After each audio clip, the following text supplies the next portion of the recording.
चुप्पा रहस्य। रवि शर्मा एक छोटे से गांव में अपने परिवार के साथ रहता था।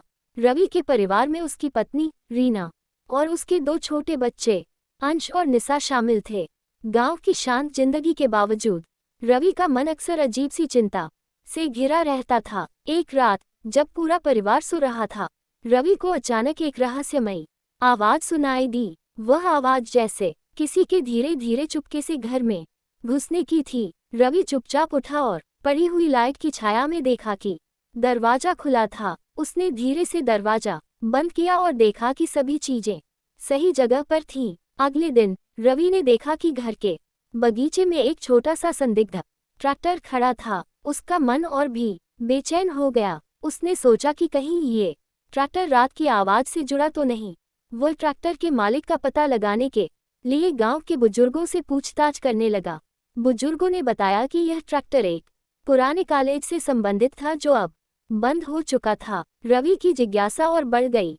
रवि ने उस पुराने कॉलेज में जाने का निश्चय किया। कॉलेज की खंडहरनुमा इमारत में जाकर उसने देखा कि एक पुरानी लॉकर चाबी का पैकेट पड़ा था।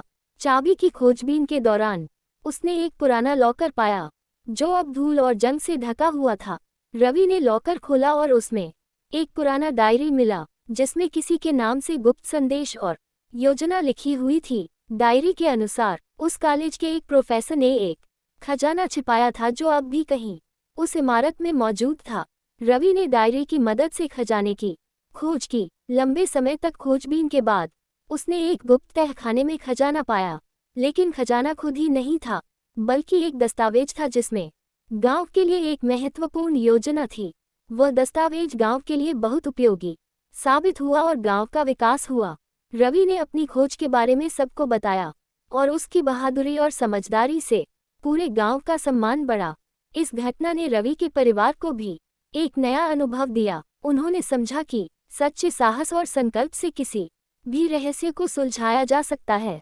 और इसी तरह गांव और परिवार दोनों ने मिलकर एक नई शुरुआत की।